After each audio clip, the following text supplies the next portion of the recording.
Presidente Rafael Correa felicita al Barcelona en el Palacio de Carondelet. Continúa en la Asamblea Nacional el segundo debate de Ley de Minería. 10.000 personas participarán en Cumbre de Periodismo Responsable en Guayaquil. Más de 200.000 litros de agua repartió Petroecuador en el Coca. La inmediatez y la veracidad se juntan. Si usted quiere estar al tanto del quehacer noticioso,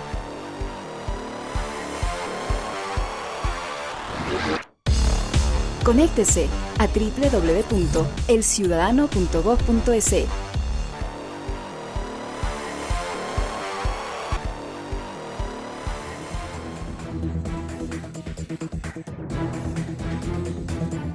Amigas y amigos, bienvenidos al noticiero El Ciudadano al Día para conocer cómo avanza la patria.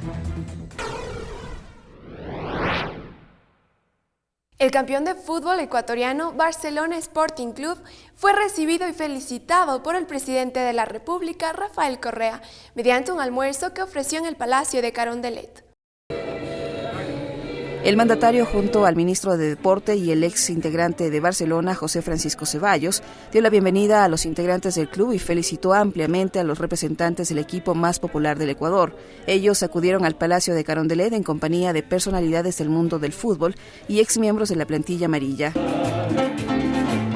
Un marco musical animó este homenaje, al cual acudieron, entre otras personalidades deportivas, Pablo Aníbal Vela, más conocido como el Rey de la Cantera, el exarquero Carlos Luis Morales, Olger Quiñones, el periodista Vito Muñoz, quienes compartieron mesa con el técnico Gustavo Costas y demás miembros del equipo. Hoy recibimos a Barcelona en un almuerzo que siempre hacemos al ganador del campeonato, dijo el presidente, quien aprovechó la ocasión para bromear respecto al club de su simpatía, Emelec. Volviendo al tema de Barcelona, felicitaciones, gran campeón. Creo que está el sistema, Antonio, como una vuelta y dos vueltas, primera vez que no se requiere final, ¿no? Sino que se gana directamente por haber ganado las dos etapas. Y profesor, ya es una grosería, pues una desconsideración a mi equipo, ¿no? El 2-0, el 5-0, la próxima lo declaramos persona no grata y le quitamos la visa, como a Damián y como a tantos otros. Ya no se me carguen, pues, ¿ah? Ayúdenme a gobernar y denme tranquilidad al menos por ese lado. Bueno, que viva Barcelona, ¿eh? Felicitaciones y adelante. Okay. El Rey de la Cantera, un conocido personaje del ámbito deportivo, improvisó un refrán al primer mandatario. Una rosa blanca en junio como en enero para el amigo sincero que me da su mano franca, y para el cruel que me arranca el corazón con que vivo, cardos ni espinas cultivo. Rafael, cultiva una rosa blanca. Gracias. Al acto también acudieron algunas federaciones deportivas juveniles que no habían podido participar tras las dificultades que existieron con el Comité Olímpico Ecuatoriano y cuyos problemas están solucionándose. Se trata de deportistas que practican lucha, triatlón, ajedrez, racquetball, atletismo, entre otras disciplinas. Temas relacionados con las regalías y el cambio de la matriz productiva abordaron los asambleístas en el segundo debate de reformas a la ley minera. Veamos los detalles. El segundo y definitivo debate del proyecto urgente que reforma la ley de minería dejó resultados favorables. Esta actividad busca, además de incrementar el crecimiento económico en el Ecuador, reducir el riesgo en la minería artesanal que se practica actualmente en el país. Dentro de los principales objetivos que busca esta reforma está el de explotar la minería de manera responsable, a más de realizarlo de una forma amigable con el medio ambiente. Con la reforma se está poniendo la prohibición del uso de mercurio, que eso, sobre todo en la minería artesanal, ahí se ha puesto un tiempo prudencial para darles alternativas a las personas que hacen, para que puedan buscar mecanismos alternativos. Entre otras, en una de las reformas de la ley consta que el impuesto a los ingresos extraordinarios se cobrará luego de recuperada la inversión.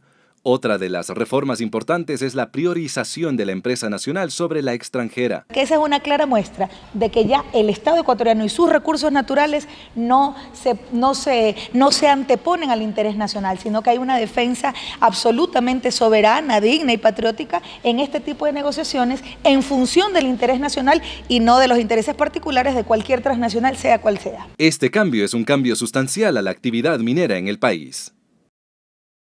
Las reformas a la ley minera no solo buscan beneficiar económicamente al país, sino lograr el desarrollo adecuado de esta práctica que en la actualidad solo se ejecuta de manera artesanal, expusieron varios expertos en un foro realizado en El Ciudadano TV. Las reformas legales planteadas apuntan al desarrollo sustentable, técnicamente administrado e integralmente aprovechado de la minería en el Ecuador. Es necesaria la normativa que permita la minería de tipo artesanal, la pequeña minería, así como la mediana minería y la actividad minera a gran escala. La actual ley no contempla la mediana minería. Por eso cuando se trabajó en un proyecto de ley de fomento y desarrollo de la pequeña minería y minería artesanal, pusimos la mediana escala de la minería o minería mediana escala como está concebida. Hacía falta llenar este vacío para permitir toda la secuencia: minería artesanal, pequeña minería, mediana minería y gran minería. Una de las medidas positivas es precisamente la erradicación del mercurio en la pequeña minería. Pienso que el planteamiento que ha hecho el gobierno de erradicar el mercurio de la pequeña minería es un paso muy importante, más bien es un asunto de prestigio para los pequeños mineros. El Estado requiere recursos para continuar solucionando los problemas de los ecuatorianos y seguir realizando obra pública que beneficia a todo el país. Por eso la importancia de la aprobación de este cuerpo legal que al momento se analiza en la Asamblea Nacional. Parte de esa minería, de esas ganancias se queden donde se extrae el mineral. Y dentro de eso debe invertirse, y hay uno de los cambios importantes, porque antes estaba considerándose de que estos recursos se iban a invertir solamente en el cantón o las parroquias donde se extraía. Ahora la idea justamente es de que esos recursos también se puedan utilizar en la región. La actual ley no ha permitido el desarrollo de la actividad minera. Además, con el desarrollo de la industria se consigue la sustitución de importaciones de elementos mineros como el hierro, el cobre y el vidrio, que actualmente son importados. El Ministerio del Ambiente, a través del Programa de Reparación Ambiental y Social, emprende acciones para garantizar que los daños socioambientales ocasionados por los derrames de petróleo sean reparados. Se trata de garantizar el pago justo de indemnizaciones a los afectados en caso de que las medidas compensatorias emprendidas por la empresa responsable no fueran suficientes. Connotados expositores de 6 países de América Latina y Europa participarán en la primera cumbre de periodismo responsable, que se efectuará en el Centro Histórico de Guayaquil el 19 y 20 de junio. En este evento internacional se prevé la participación de 10.000 personas. A propósito de la Cumbre para un Periodismo Responsable, CUPRE, el presidente de la República, Rafael Correa, hizo un llamado a la ciudadanía para enfrentar a la mala prensa, a nunca más dejarnos engañar, a no tener miedo y a decir lo que pensamos. Hablar del periodismo, verdadero periodismo y del periodismo responsable. Esa es la cumbre que está organizando la SECON y ojalá este ejemplo lo sigan muchos países del mundo para ya rebelarnos ante la dictadura mediática que tanto daño le ha hecho a nuestros países. Un total de 26 expositores de 6 países de América Latina, el Caribe y Europa compartirán sus experiencias en cuanto a responsabilidad en la comunicación se trata. La CUPRE se llevará a cabo en el Parque Histórico de Guayaquil el 19 y 20 de junio. Y busca estimular el diálogo entre los ciudadanos y comunicadores sociales. Todos estos espacios de participación son bienvenidos al país porque el tema comunicacional no podemos solamente cerrarnos en nuestra provincia, en nuestro país, sino tenemos que dimensionar hacia el mundo, hacia Latinoamérica. Tenemos que hablar sobre verdadero periodismo, periodismo responsable, añadió el presidente Rafael Correa, quien a propósito indicó haber revisado el proyecto de ley de comunicación que se discutirá en los próximos días en la Asamblea Nacional, al que calificó como extraordinario. La facultad que tiene el ponente, que en este caso ha sido ratificado el asambleísta Mauro Andino, de recoger aquellas observaciones que se hicieron en el último debate para que lo pueda presentar y empezar nosotros con el trámite de la votación que corresponda. Sobre la cumbre de periodismo, el presidente Correa dijo que ojalá este ejemplo sigan muchos países del mundo para rebelarnos ante la dictadura mediática que tanto daño le ha hecho a nuestros países y tanto daño ha hecho a la democracia.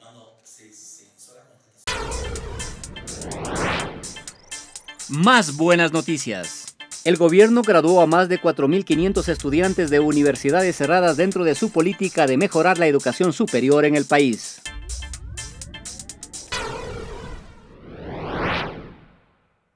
La oferta de cupos para las universidades públicas supera la demanda. Sin embargo, quienes no puedan estudiar la carrera que hayan escogido podrán volver a postularse en alguna otra opción que ofrece el Sistema Nacional de Nivelación y Admisión. Al momento, la Secretaría Nacional de Educación Superior, Ciencia y Tecnología, CENESID, oferta 89.000 cupos para estas universidades, mientras que la demanda de inscritos alcanza los 83.000. La oferta es de 89.000, que es superior al tema de los estudiantes que en este caso quieren acceder a la educación superior, que es alrededor de 83.000. Sin embargo, quienes no hayan obtenido el puntaje necesario para poder seguir la carrera que desean, podrán repostularse para otra opción que sea de su agrado. Existen muchas carreras que quedan vacías los cupos o existen con poca demanda. Siempre he señalado, existe o sobredemanda o sobreoferta o subdemanda o suboferta por parte de los estudiantes y por parte de las universidades. Entonces, los cupos que en este momento quedan remanentes pasan a la repostulación y los estudiantes que no han sido asignados un cupo en este momento pueden hacerlo en esta segunda etapa. Los estudiantes creen que este proceso se realiza con transparencia, generando la confianza necesaria en el mismo. Creo que sí es transparente el proceso, aparte como nada se maneja por medio de personas, sino todo es automático, no hay oportunidad para que el proceso no sea transparente. El sistema, por ser automatizado, tiene absoluta confiabilidad y transparencia, eso hay que reconocerlo. Nosotros ya actuábamos así y por eso podemos afirmar que así se está procediendo. Así quienes tengan ya un cupo para estudiar la carrera deseada podrán hacerlo, y quienes no lo hayan obtenido pueden optar por la misma carrera en otra universidad o por otra distinta en otro centro universitario que deseen. Más de 200.000 litros de agua repartió la empresa pública Petroecuador a la población del Coca para solucionar la falta de agua potable debido al incidente del sistema de oleoducto transecuatoriano SOTE. La empresa pública coordinó con proveedoras de agua embotellada en Quito y de transporte para el envío de los cargamentos de líquido vital para la población del cantón de la provincia de Orellana y demás zonas aledañas al siniestro. En la ciudad del Coca, la distribución de las botellas de agua a la población se hizo a través del Comité de Operaciones de Emergencia COE, integrado por las autoridades locales y los ministerios de Ambiente, Recursos Naturales no renovables, entre otros. Mientras tanto, en la ciudad de El Coca se entregó agua potable a los hospitales de esa ciudad, desde 4 tanqueros con 10.000 galones de agua cada uno, que salieron desde la planta de agua potable del Lago Agrio. La petrolera pública financió también 1.000 raciones alimenticias para las comunidades ubicadas en las riberas del río Coca, que comprenden arroz, azúcar, atún, aceite, harina, granos, entre otros alimentos, que fueron entregadas por el Ministerio de Inclusión Económica y Social, MIES. La doctora Margarita Cárdenas estará al frente de la Subsecretaría Regional de Minas Centro Sur, o conocida como Zona 6. Esta subsecretaría rige las políticas públicas mineras en las provincias de Azuay, Cañar y Morona Santiago. El gobernador de la Azuay, Humberto Cordero, presentó a la titular de la Secretaría Regional de Minas Centro Sur, Zona 6, Margarita Cárdenas. Este evento se realizó en el Salón de los Próceres de la Gobernación de la Azuay. Es importante entonces darle la bienvenida a nuestra flamante subsecretaria, la doctora Margarita Cárdenas, y como ya habíamos conversado, esto se encaja dentro de nuestro trabajo continuo, sobre todo en proyectos estratégicos nacionales. La nueva subsecretaria recalcó que su labor se enmarcará en los principios de transparencia, honestidad, ética y moral, así como en apego a la Constitución de la República y la norma vigente. Esta revolución minera viene enfocada en erradicar la pobreza, en llegar con los recursos a los lugares más pobres del país, con una distribución equitativa de los recursos en beneficio de las comunidades. Es por esta razón que me sumo a este compromiso, a este trabajo con una causa justa de mejorar las condiciones de todos los ciudadanos ecuatorianos. Vale mencionar que Margarita Cárdenas es doctora en jurisprudencia con diplomado en Derecho Constitucional y Leyes Fundamentales de la República, por lo que desde ahora ya se encuentra en la Subsecretaría Regional de Minas, desde donde trabajará en el impulso de proyectos de integración nacional, garantizando la sustentabilidad social y ambiental. Más buenas noticias. Más de 47.600 millones de dólares se invertirá en Ecuador hasta el 2017 según el Plan Nacional del Buen Vivir, o Suma Causai.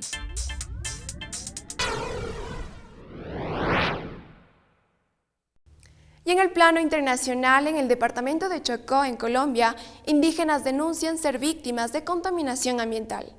La presidenta de Argentina, Cristina Fernández, dice estar dispuesta a enfrentar lo que venga con tal de dejar un país organizado. A pocos días para las elecciones en Irán, uno de los 8 candidatos renunció a su participación. Gholam Ali Haddad Del presentó una carta en la que explica que con su renuncia quiere favorecer a uno de los candidatos principalistas con más apoyo. En el departamento del Chocó, Colombia, indígenas denuncian ser víctimas de la contaminación ambiental provocada por las fumigaciones aéreas realizadas por el gobierno. El agua, los cultivos, animales y personas sufren los efectos de los químicos a consecuencia del Plan Colombia. La presidenta de Argentina, Cristina Fernández, en un acto en Río Gallegos, destacó que no hay que asustarse por las posiciones políticas. Dijo que a ella le asusta la gente que no tiene ningún pensamiento en la cabeza. Además, la jefa de Estado afirmó que está dispuesta a enfrentar todo lo que venga con tal de dejar un país organizado. En Estados Unidos, la remuneración por hora trabajada cayó en un 3,8% en el primer trimestre de 2013, el mayor descenso en las estadísticas del Departamento de Empleo de ese país. Los trabajadores más afectados son los del sector manufacturero, donde el recorte llegó al 9,4%.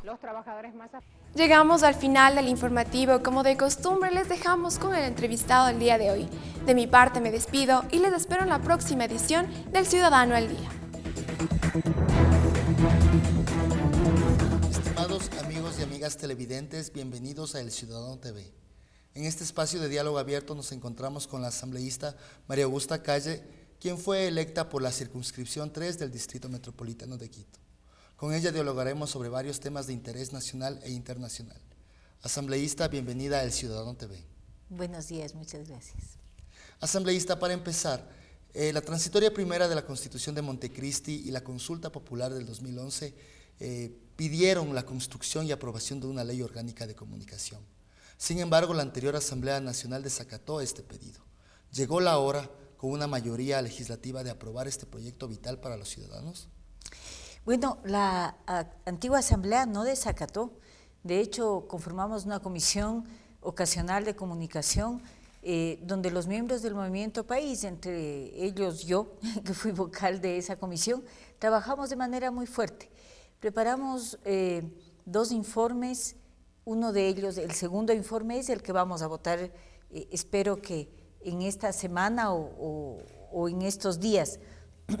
Es un informe preparado por la antigua comisión que no pudimos terminar de trabajarlo en la Asamblea porque no teníamos los votos de una oposición que estaba cerrada a la existencia de una ley de comunicación.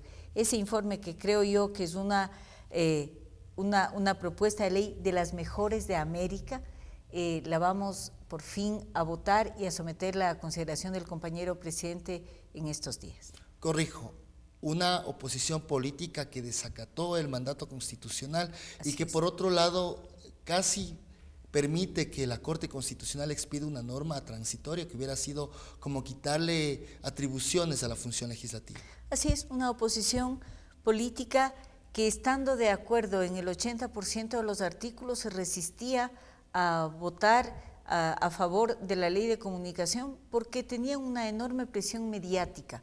Aquí los medios de comunicación y los poderes que están detrás de los medios de comunicación jugaron un papel fundamental para conseguir que no exista una ley de comunicación, desoyendo, como siempre lo han hecho, el mandato popular, no solamente de la Constitución, sino del referendo, como usted lo ha dicho.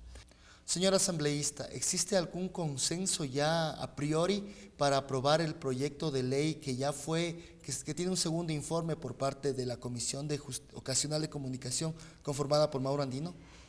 Sí, a ver, Mauro es el presidente de la Comisión Ocasional de Comunicación y él es el ponente de la ley y ha recogido una serie de observaciones de los asambleístas que han llegado a este nuevo periodo, porque si es que van a votar por esta ley, es obvio que quieran leerla, como así lo han hecho la mayoría de los compañeros y han presentado observaciones, y también de algunos que estuvimos en el periodo pasado, pero que por hacer un análisis político de la ley, no introdujimos algunos puntos importantes que ahora sí tenemos la posibilidad de hacerlo, ya que el pueblo ecuatoriano nos ha ratificado una enorme confianza que ya la teníamos desde la vez anterior, pero no en la medida que tenemos ahora. Entonces creemos que podemos hacer una ley mejor, más ajustada en la defensa de los derechos a la comunicación de la ciudadanía. El soberano en las urnas, en la consulta popular del 7 de mayo del 2011, también aprobó la creación de un consejo de regulación. ¿Es necesario la creación de un consejo de regulación que norme los contenidos y los excesos de la prensa mercantilista? Sí, por supuesto, porque la comunicación es un servicio público y quienes están detrás de los medios de comunicación tienen que saber que el trabajo que están haciendo, que es el de comunicar, de informar, de entretener también, y el de educar, es un trabajo que tiene un alto impacto en toda la población. Entonces, esta actividad comunicacional obligatoriamente tiene que ser regulada, no controlada, pero sí regulada, porque estamos hablando de que al tener un impacto en la población pueden estar haciendo bien o mal a los niños, bien o mal a las mujeres, bien o mal a la sociedad. Entonces, esta regulación tiene que ver también con una potestad del Estado de preservar el bien común y de preservar y garantizar los derechos de todos los ciudadanos, entre esos el derecho a tener una información veraz, verificada, contrastada, oportuna, el derecho a poder mirar una pantalla de televisión y no recibir una información o un contenido de entretenimiento que pueda dañar el concepto, que pueda dañar los valores, que pueda dañar a la familia ecuatoriana.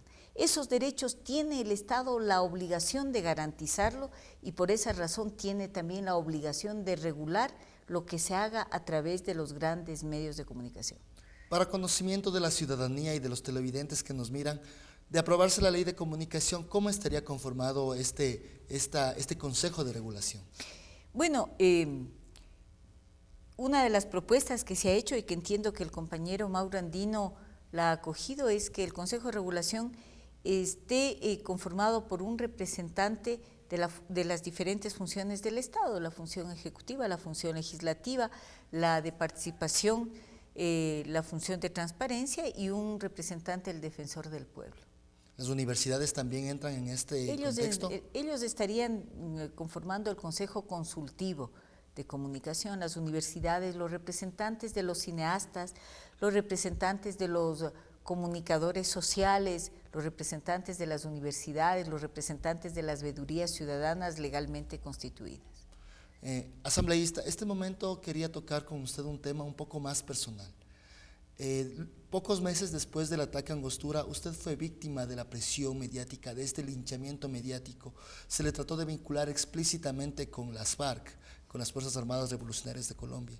¿Qué puede usted decirnos al respecto de esto, contarnos un poco más al detalle cómo se dio este linchamiento mediático? Bueno, esta fue una acción concertada, muy planificada, estratégicamente planificada entre la prensa nacional y la prensa extranjera. De hecho, era el diario El País, ABC o el Miami Herald los que ponían el tema y la prensa nacional replicaba, muchas veces haciendo creer a la población que la información que ahí daban respondía a una investigación de los medios, cuando en realidad era una información armada en otros escenarios internacionales.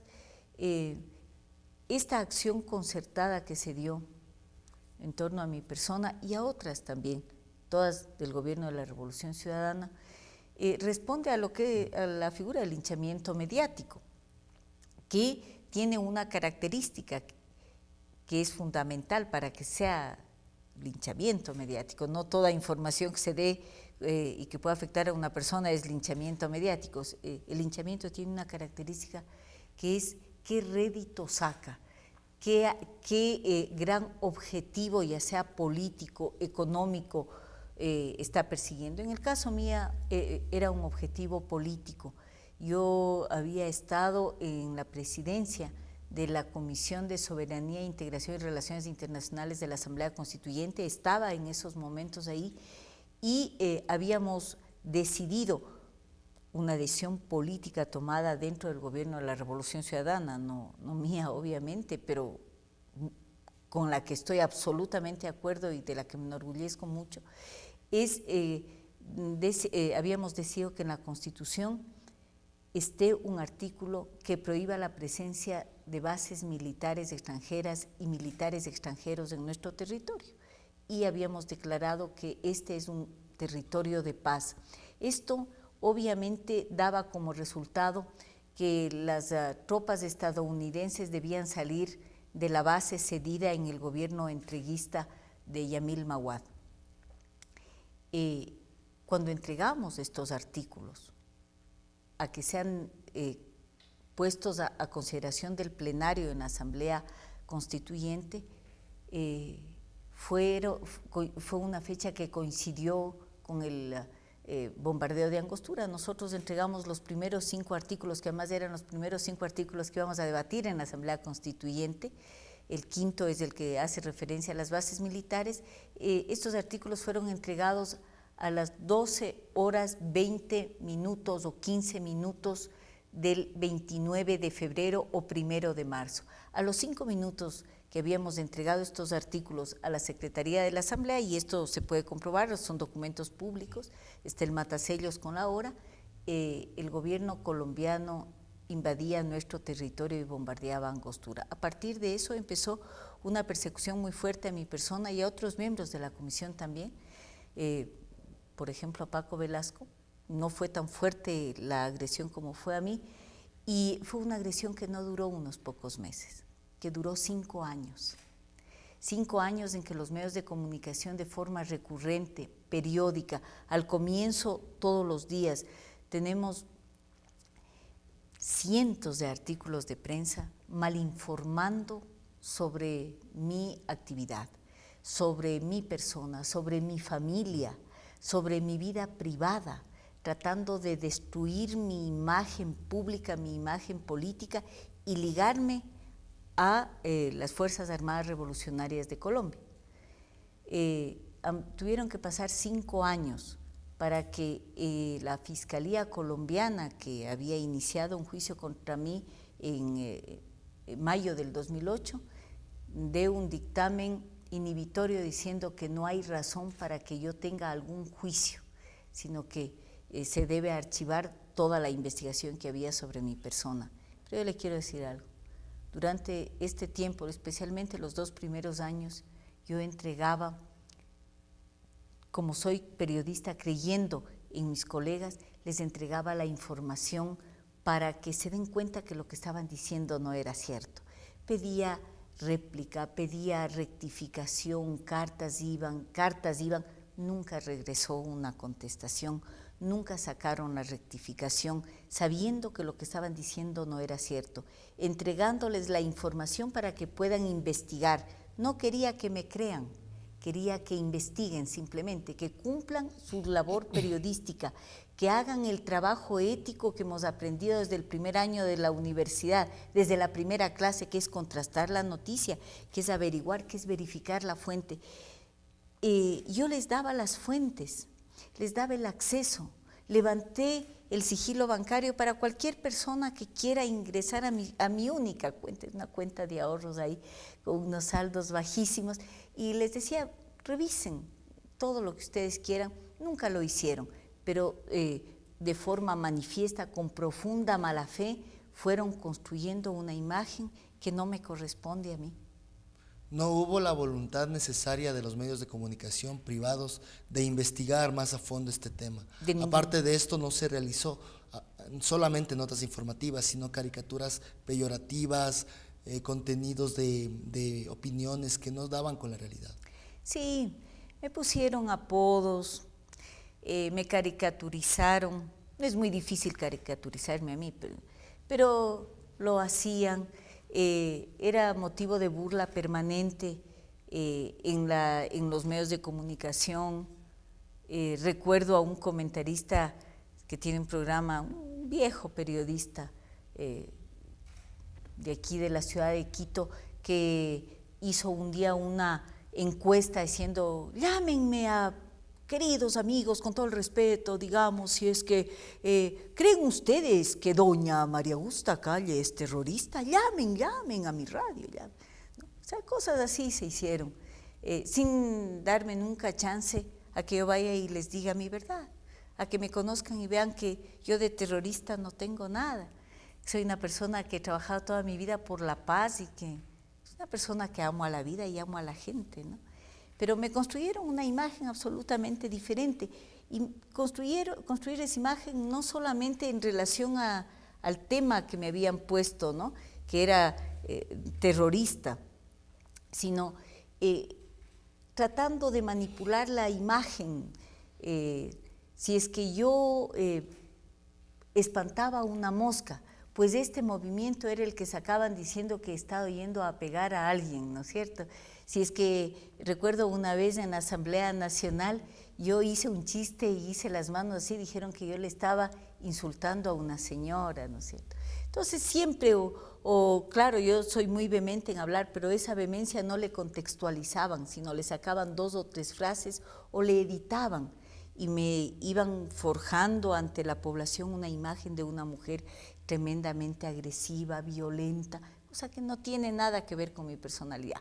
Sin embargo, quiero decirle también algo que me parece muy importante, y es que esa labor sistemática de los medios de comunicación privada, por suerte, fue descubierta por la población. Y a pesar de todo ese trabajo de linchamiento mediático absolutamente planificado que hicieron conmigo, yo fui electa con una muy buena votación para la asamblea anterior. La población no les creyó y ahora que volvieron a proponer mi movimiento, el Movimiento País volvió a proponer mi nombre para volver a la asamblea en este segundo periodo, la gente volvió a votar por mí.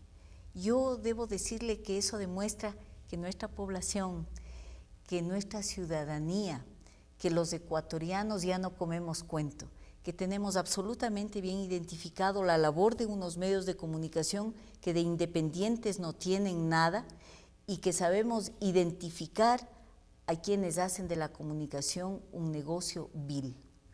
Para defender los derechos de las personas que han sido violentados por los medios de comunicación, especialmente por los medios de comunicación sensacionalistas y privados, varias voces desde la Asamblea Nacional han hablado ya sobre la tipificación del linchamiento mediático. ¿Es viable tipificar esto? ¿En dónde debería ser? ¿En el Código Orgánico Integral Penal o en la nueva Ley de Comunicación? Es absolutamente no solamente viable, sino necesario que empecemos a hablar aquí en el Ecuador, y ya han empezado a resonar esta propuesta en otras latitudes también, que empecemos a desmontar las campañas de linchamiento mediático. Yo le decía hace un momentito que en mi caso no surtió el efecto con la ciudadanía, sí me destrozaron mi vida, obviamente, sí, me afectó muchísimo y he tenido que enfrentar todo esto con una fuerza interior muy grande, cobijada por el amor de mi compañero y de mis hijos, y de mis hermanos, de la gente mía, ¿no es cierto? Pero que a otra gente le han hecho muchísimo daño. Hay casos de linchamiento mediático aquí en nuestro país que son atroces. Por esa razón, digo, no es viable sino necesario, además, tipificar el linchamiento mediático en el Código Integral Penal, pero también en la Ley de Comunicación. Yo he propuesto al compañero ponente, a Mauro Andino, que introduzca dentro de los principios deontológicos para que los periodistas tengamos puesto en ley, un instrumento para resistirnos a ser parte de estrategias de linchamiento mediático ordenadas por los dueños de los canales. Al estar en la ley, dentro de los principios deontológicos, los periodistas podemos decir, no puedo hacer esto porque puedo tener consecuencias graves en mi vida personal, y esto me impide, de la misma manera que estamos poniendo la cláusula de conciencia, de la misma manera que estamos poniendo en la Ley de Comunicación el derecho a la reserva de fuente, ¿no es cierto? Y también la responsabilidad ulterior. Son herramientas que nos permiten a los periodistas, a los comunicadores, a los trabajadores de los medios, resistirnos a ser parte de estas estrategias comunicacionales perversas, entre esas la del linchamiento mediático, y poder hacer nuestro trabajo con ética, con profesionalidad, con apego a la verdad. Entonces, contestándole concretamente, el linchamiento mediático irá en la ley de comunicación e irá también como un delito tipificado en el Código Integral Penal. Asambleísta, su mensaje a la ciudadanía para que pueda defenderse de estos ataques de los medios de comunicación, para que también estén tranquilos de que se viene un proyecto de ley para todas y todos los ecuatorianos. Decirles que la ley de comunicación está pensada en ustedes, en los derechos a la información veraz, verificada, oportuna, a un entretenimiento sano, a la posibilidad de que ustedes puedan dejarles a sus niños frente a una pantalla de televisión sabiendo que sus niños no van a estar expuestos a mensajes que les rompan sus principios, que les distorsionen su imagen de la vida y de la esperanza. Esta ley es pensada en ustedes, en la defensa de sus derechos, pero también quisiera decirles que ya no les tengan miedo a los grandes medios, que estamos dando una batalla también por su derecho a su honra, a su dignidad, que cuando un medio de comunicación le agreda, cuando un medio de comunicación tergiverse la verdad, que cuando un medio de comunicación atente contra su dignidad, contra su privacidad, va a haber un lugar previsto dentro de la ley de comunicación, que es el Consejo de Regulación, donde usted puede hacer una denuncia y donde va a tener protección para salvaguardar su dignidad y su honra, que es lo único que tenemos desde que nacemos hasta que morimos los seres humanos. Asambleísta, muchísimas gracias por esta entrevista para El Ciudadano. Muchas gracias a ustedes. Fue la asambleísta María Augusta Calle en entrevista para El Ciudadano TV.